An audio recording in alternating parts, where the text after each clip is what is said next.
this is Dr. Sina McCullough. Thanks for joining me. Today, I'd like to discuss how to create a robust microbiome using your emotions. Now, I think this topic is critical given the current climate in the world, especially in terms of the COVID-19 situation.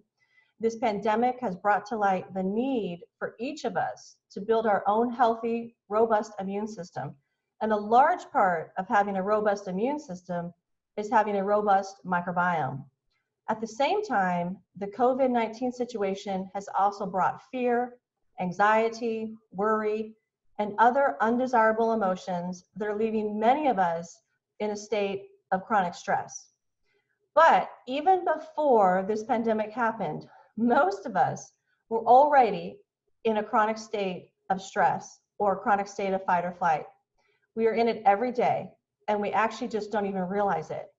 And that's not good, because holding on to those emotions that keeps you in that state of chronic fight or flight can actually contribute to the development of all sorts of diseases like depression, diabetes, cancer, autoimmune diseases, osteoporosis, and any other chronic or inflammatory disease that you can imagine. Consequently, I think it's critical for your own health and wellness to learn how to process and release those emotions. So today, I want to focus on emotional stress and how to manage negative emotions to help you build a more robust microbiome. But joining me to offer her insight and solutions is my good friend, the fearless living expert herself, Debbie Leone. Debbie is an international speaker, author, personal trainer, and fearless living coach. She teaches personal development by helping people reconnect with their body, mind, and spirit. Debbie helps clients heal past wounds, find their purpose, and create a vision and action plan that allows them to achieve their life goals and to live fearlessly. Welcome to the program, Debbie. Thank you, Sina. I'm so happy to be here. Yay. Well, I'm thrilled to have you, since you are an expert in fear and in other undesirable emotions. So my first question for you is, as I stated, even before this pandemic happened, most of us were actually living in a state of fight or flight, in other words, in chronic stress, and we just didn't realize it. And sometimes that could be because living in chronic fight or flight is our norm. And sometimes some of us are born in that state through epigenetic changes that happen to our genes while we were in our womb. So that's just what we know. I know for me personally, I didn't know I was in fight or flight all the time until I actually had a moment of peace and relaxation, and I could feel the difference, right? So how does somebody actually know if they are in a state of fight or flight? That's such a good question, Sina, because when I begin working with a client, they usually don't know that they're in fight or flight mode. So when I poll my my individual clients as well as my groups, I'll ask them how they would rate their average stress level, daily stress level. And guess what the number is? Guess what the average is? 6? On a 1 to 10, 8. Oh. Yeah. 8 is the average stress level. I mean, so if you think about, we're all functioning at an 8, no wonder why there's so much disease and death, actually. So it's the norm. I was going to say the fear is the new normal. No, fear is the normal. We are conditioned to live in fear based on our past experiences and based on the present as well. So an example is the average 5-year-old has heard the word no 12,000 times. Wow. Okay, 12,000 times. So they've heard the word yes 3,000 times. Mm-hmm. So that means that 75% of the time we're hearing no and we're in the negative mode, right? And so if we're hearing that as a child, adults are teaching and modeling that as well. So of course we're functioning at an 8. And it's really hard to overcome because it's a collective fear that's everywhere. And because it's become so normal, we're not aware that it's informing what we do. Wow. Yeah, that's terrifying because, the scientific literature is packed full of articles now that show this relationship between stress and changes in your microbiome. So, for instance, emotional stress alone can actually change the type of bacteria that's in your gastrointestinal tract and the quantity of that bacteria.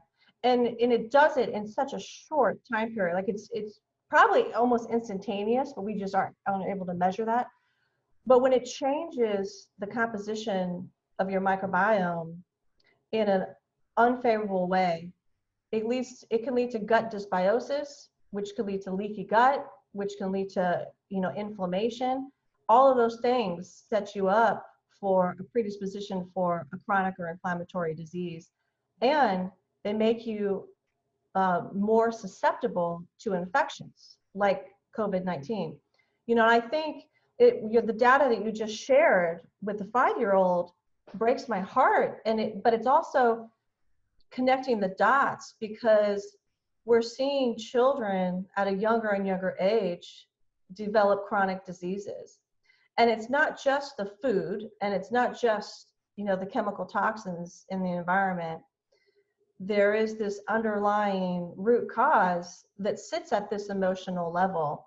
And what you're saying is, at least what I think you're saying, is that we are taught this negativity from such a young age, which is dangerous because then it starts changing our physiology and our biochemistry, the hormones that we produce, the neurotransmitters that we produce. It starts changing them at such a very young age. Mm-hmm.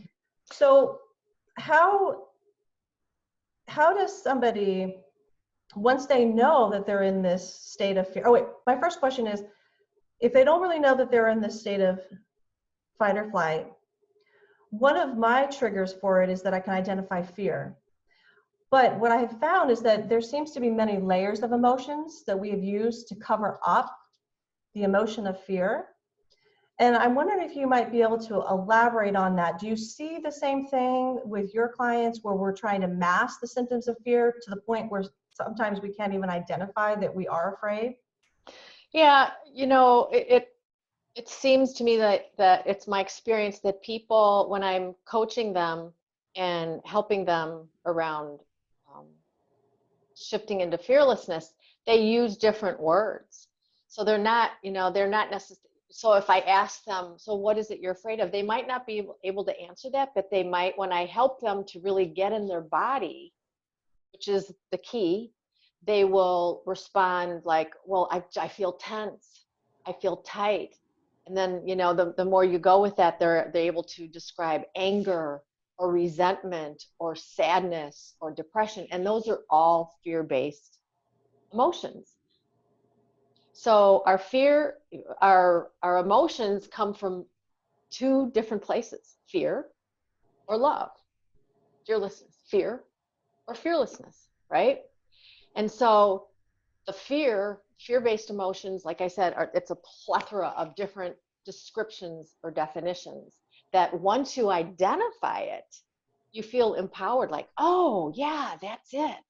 Then that's when you can begin to take action and not try to make it go away, but to be with it in a different way. So what I mean by that is we tend to categorize our emotions as either negative or positive, right? Well, what if there are no negative emotions? What makes them negative is our judgment or interpretation. So, for example, anger. I mean, I can remember growing up, don't be angry, don't be angry. So it was made, I interpreted as, oh, that's a negative thing, right? But anger is not a negative thing. It's simply an emotion that's calling your attention to do something different to create healing. Make sense? Yes. Yeah. I love that. It's like what I say to my clients and what I learned in my own health healing journey is that you're like disease, for instance, for me, it's not this scary thing that I'm afraid of anymore. It's my body trying to communicate with me that it wants me to do something different than what I'm currently doing. And now I think of emotions as the same way. I too have always suppressed my emotions because I was taught too that, if it wasn't a good emotion, then it wasn't to be expressed in the house, like we couldn't express frustration or anger. We were told to stop, that like we were an embarrassment, for instance, if we were out and about and we were expressing an emotion. So every time that, in my family, we expressed any kind of emotion that wasn't like joy or happiness, we were told to stop doing Yes. it. And so I did learn early on to just suppress those emotions. Um, but yeah, I think, and it's a struggle then to be able to say, okay, well, now it's okay to feel this emotion, and it's what's needed for me to move into a healing space. I need to allow myself to feel that emotion so I can figure out what is it that's triggering me, like what is it that's stressing me out right now, and work through that. Correct? Is that what you're saying? Instead of just shutting it down? Absolutely. Yes. So consider this. I'm sure you've done this, and hopefully everyone else here. When you're a kid, or maybe even an adult, you're in the water, and you've got a beach ball, okay, and you're kind of trying to hold it under the water, and it's taking a lot of energy, but it's also holding you up, right? So that beach ball, consider that beach ball as all of your negative emotions. It takes a lot of energy. It holds you up, and it helps you to float, and right, until it gets so difficult that it pops up, right? So our anger or frustration or whatever, it finally pops up, and it releases all of that energy, but it also might take us down into the water. So consider that. And right now, what's going on with COVID, this is what's happening with so many of my clients, because they're having to be isolated and having to deal with their kids and working at home and their husbands. All this stuff they've been holding down, they can't do it, and it's popping up, and it's revealing lots of stress that they're having to look at now, which that's why I feel like part of this, I mean, the gift in this pandemic is that it's forcing us to come back to ourselves and notice what we need to let go of so that we can come up out of the water. Yeah, I feel Yeah. exactly the same way. Like, always trying to look for the blessings and, the solutions in different situations. And I think situations like this one do provide us with the opportunity to really reflect on our daily lives. What's working, what do we want to change? Like you're saying, this gives you the time to actually deal with some of these emotions that are going to come up, especially when you're in close proximity to individuals that you live with. And I just think that's critically important to address them before they actually develop into a chronic or inflammatory disease. So this is a blessing in many ways if someone wants to harness it, because you can head off the disease, in large part by simply addressing all the emotional layers that are the root of all chronic or inflammatory diseases. So I think this is a Absolutely. critical time period, and actually you can relate to this more than a lot of people because, helping people move through fear and shift into fearlessness is your living. That's what you do. You're an expert in this field, but you also have had to walk it. You've had to walk what you teach. And that's because you were given one of the scariest diagnoses that somebody could get. You were told you had cancer. Yeah. Right? So, I still have trouble even saying the C word. it's, it's still in my body. Yeah. I love the word disease because it's, if you take it apart, dis-ease, it's whenever your body is not at ease. And so until I had this diagnosis, which was devastating, I didn't realize how I was not at ease with my life. And the root of that was the fact that my son and daughter-in-law alienated me, going on 10 years with 3 grandchildren. That just was devastating to me, absolutely devastating. And this this actually ate away at me for several years. And I thought I was dealing with it. I was getting support and doing what I could, but not at the level that promoted me, helped me to stay healthy. And so this cancerous tumor, I mean, I now know that it was birthed from my fear. It was fear. And, you know, it became a gift for me because I had to learn how to be more in my body, to notice when I was not at ease so that I could continue to heal. So that's my continued healing. And so, I mean, what a lesson. When I work with my clients, let me just go back a little bit.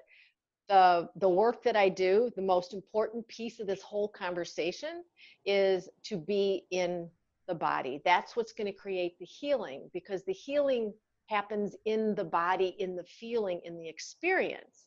And I've got a sticky note that's on my computer that says, be in the body. So whenever I start with a client or anybody, that's somewhat of my mantra. And that's, I mean, if there's one thing that the listeners here can do, it's shifting into the body. However, most people don't know how to do that because we're living in the head, right? We talk about reflection time. It's important that we reflect with our thoughts, but also align those thoughts with the body and be with it, because that's where the messages are. And that's what I had to learn from the cancer. Wow. So again, another situation, totally, if your fear could have caused you to spiral down into a depression or a whole slew of different ailments, but you were able to shift it into this fearless space where the disease actually became a blessing. Absolutely. Right? And now you have this opportunity to bless others with what you've learned. Mm-hmm. So I want to talk about solutions then. How you've talked about shifting and being in the body, from the mind and going into the body. How does somebody do that? Yeah, it can be a challenge for many, because most of the time we live from our neck up. You know, we live in our head because it protects us from feeling what we consider negative emotions that live in our body, right? So how you do that, the most important step in doing that is being willing to stop. So when I'm feeling anxious or angry or fearful, it's going to continue. What you can't be with won't let you be, right? It's going to continue to aggravate you until you stop. So that's the first step, is stop and give yourself permission to allow yourself to kind of sink from the head into the body and noticing. So for example, let me give you an example for myself.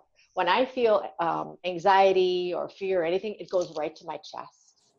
So what I do when I notice that is, okay, stop. I put my hand on my chest and I notice, okay, and I tell myself, okay, there you are again, fear.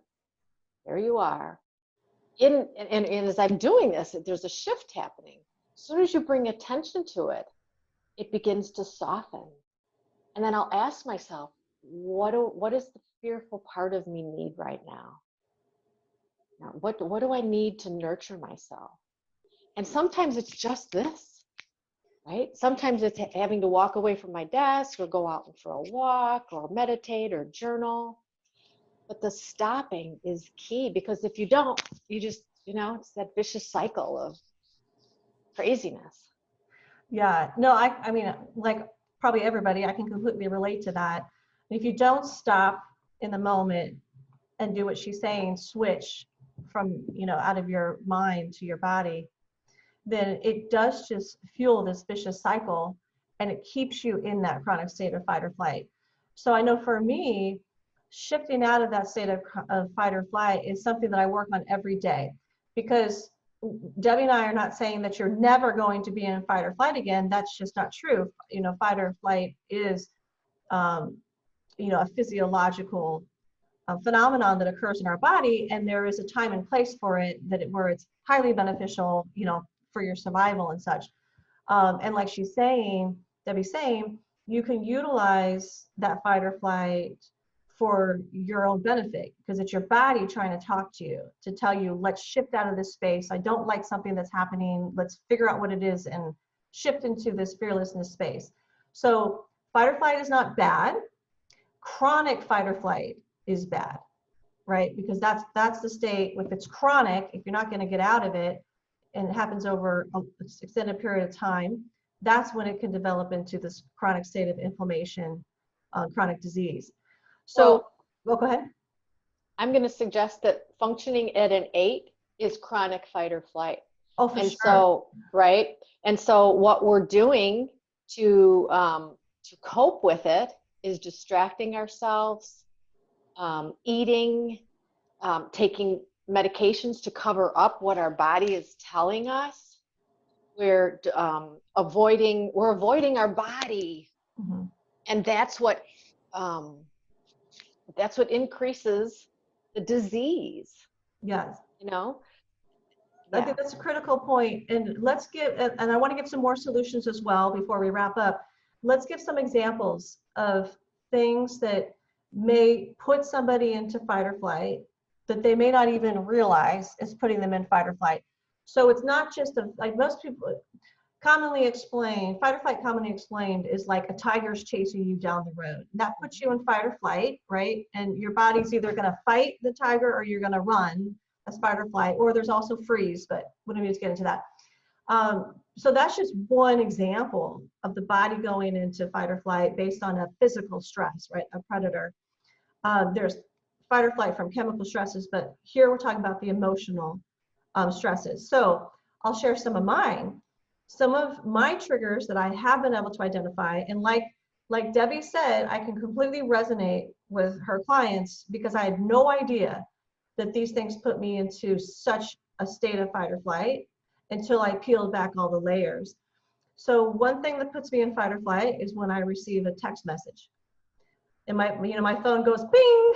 And I'm like, who is it? I gotta get it, or when I get emails, or when you get you post something on Facebook and somebody clicks like, and this has been documented too. There's these like dopamine hits and whatnot, this cascade of, happy chemicals that are released in your body. And you not only get addicted to it, but you can get a rush from it. And so what would happen is I would feel great in this moment, like, oh, somebody liked my post, or, oh, somebody likes me, they're texting me, or, and then the moment would pass, right? The chemicals in my body, the happy chemicals dissipated, the moment passed, and then I felt even lower, and I needed my next hit, right? I needed that external validation. Yes. And so I kept myself in that state of fight or flight, So my phone, my electronics are a big trigger for me. Another big trigger is action movies. Action movies put me in fight or flight, where like as I watch the movie, as I pay attention now, I could even feel my heart rate increasing. I can't sleep as well if I watch an action movie before I go to bed. I won't sleep as well, and I'll have a hard time falling asleep. And when I actually do sleep, I'll have less peaceful dreams, for instance. Rushing around with my kids. That's why I don't do this anymore.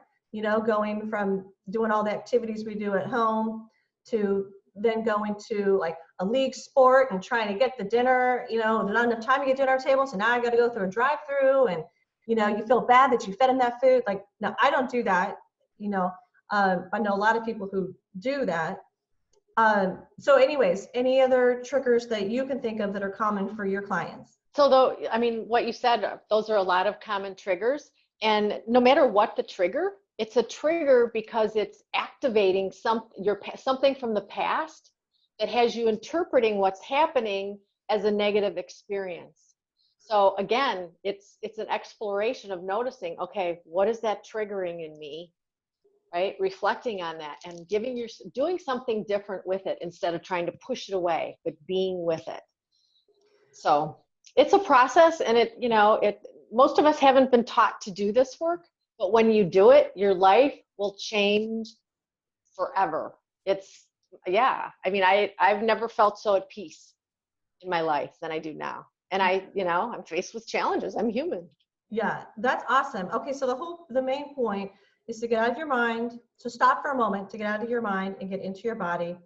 And if you can't sit there and reflect right away and talk to the fear and figure out the root cause of that fear, I have found there's other things that I can do as well to bring me into that moment. So if it's even like I have a pen and I'm going to rub my finger across and feel every little ridge of the pen, something like that. Or if you don't have something with you, feel your finger, feel the little ridges on your thumbprint, on your nail. Anything that can bring you into the present moment will help to shift you out of that fear so you can calm down enough to start communicating with the fear. I mean, would you agree? Absolutely. I'm holding my rose quartz stone. That's what helps me. My sticky note that's on my computer that says be in your body. It can be anything small like that, just to remind you to be with it instead of pushing it away. Yeah, and we're going to wrap up because I know Debbie's got to go. She's got a client, but another way that you can try to be with it, like to calm yourself down enough. This is something that I do. So like Debbie does the tactile. She'll put her hand on her chest. Because I shoved my emotions down for so long, I have to tell myself out loud, like, it's okay to be afraid. Like, it's okay to be angry. You know, it's okay to be sad. And it's like I'm self-soothing by saying it out loud, which I think also allows for the emotion to come up for you to be able to identify it. So that's just another little trick that I do, telling myself it is okay. It is okay. And then you can feel yourself kind of start to calm down. And then you can talk to your emotion and ask, you know, I'm here, I'm listening. Tell me what it is you want me to hear. What do I need to do differently? Absolutely. Great. Yeah, it's always about shifting from the sympathetic to the parasympathetic nervous system in whatever way that works for you. Yeah. Well, fantastic. Debbie, I'm so glad you joined us today. Now, I want you to be able to tell us how can people connect with you, and you have a really fascinating event coming up this weekend. Could you just touch on that briefly? Sure. So you can contact me. Just go to my website at debbieleoni.com, DEBBIELEONI. Contact me. I'd be more than happy to have a conversation with anyone here, a complimentary session to explore what's possible. And then I'm leading an event this weekend. Since we're in isolation, it's a virtual retreat, and it's called Remembering Joy. So we're going to have 4 different Zoom sessions where I'm going to be leading you through reflection exercises and meditation to, excuse me, to shift into fear and anxiety, into peace and calm and joy.